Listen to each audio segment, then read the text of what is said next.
to, kaya dapat iingatan natin. Ano ka nasisira, ulo?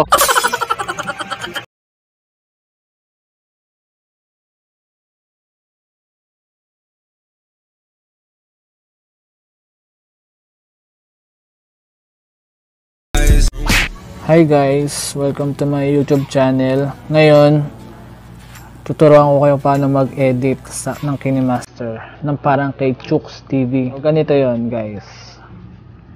Punta tayo dito sa media. Yan. Hanapin natin yung gusto nating i-vlog. Kunyari ito. Yan. Okay. Oh, yan. Panoorin natin. Alright.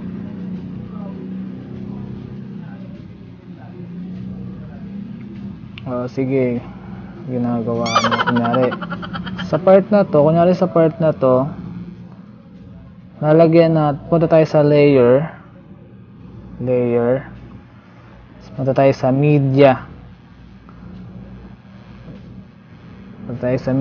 Hanapin natin yung mga clip ni Nababalu or ni Dolphy. Hanapin natin yung hindi totoo yan. Ayan, hindi totoo yan, or ano ka nasisira ulo yan. Sige, ito na lang. Add natin. 'Di ba? So, na-add na natin yan.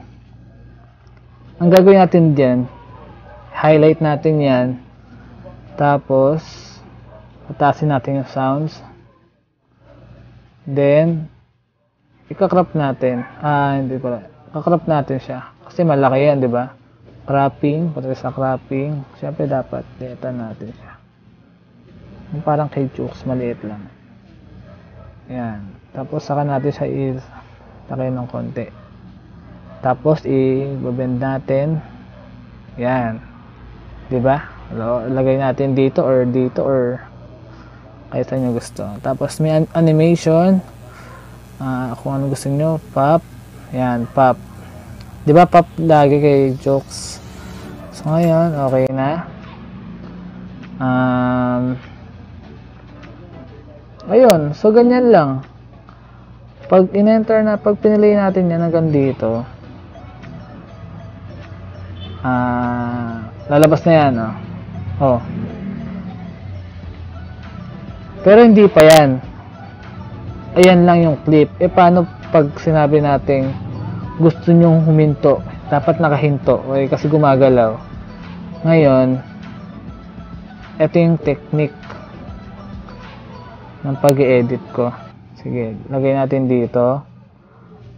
Tapos, kunin natin yung layer na yan. Split at playhead. Split at playhead. Tapos, itong part na to, kung saan tayo minto. Ayan, kung saan tayo minto. Kukunin natin yan. Itong part na yan. Ito guys. Picture. Capture and add as clip. Meron na siya dyan. Capture. Ibig sabihin yan guys, naka-steady lang yan. Picture lang yan. Hindi yan video. Tingnan nyo ang difference picture lang. It means di siya gumalaw. Ngayon, ilalagay na natin tong ano ka nasisira ulo. Yan. Ano ka nasisira ulo? So maliit lang kasi to. Ito malaki. Kakrap na natin yan. Trim to right of playhead. Okay? Sige nga. Ano ka nasisira ulo? Yan. Diba? Medyo natin, advance natin ng konti lang. Advance natin. Tingnan natin kung mas better.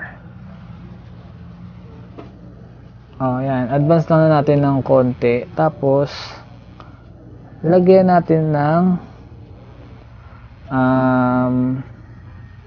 Lagyan natin ng tawa. Kahit ano meron kang tawa dyan. Kung chipmunks, kung ito gusto mo ilagay natin tawa, bahala ka na.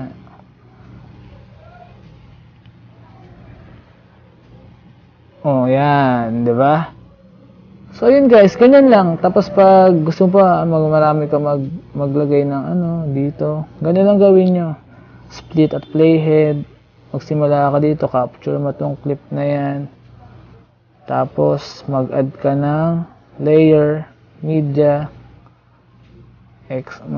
export mo yung kung yung gusto mo ilagay dyan. Yan. So, kung anong gusto mo dyan. Yan, simple lang. Kung gusto mo naman maglagay ka ng split at playhead mo to. Tapos dito gusto mo maglagay ng media na pala yon. Kasi yung mga 3 hours later, ganyan. 12 seconds later, ayan. 12 seconds later. 12 seconds later. Tapos kayo na bahala maglagay ng transition dito. Alam niyo naman siguro na yan. Kayo na bahala. 12 seconds later. So ayun guys, sana natulungan ako kayo sa problema nyo about sa editing. Simple lang naman yan. Kung paano mag-edit ng katulad kay Chooks TV. Thank you guys sa mga nanonood. At kung nag-enjoy ka sa video kong ito, please pa-like naman at subscribe. Pa-share na din sa mga friends nyo gusto mag-edit. Salamat. Maraming salamat.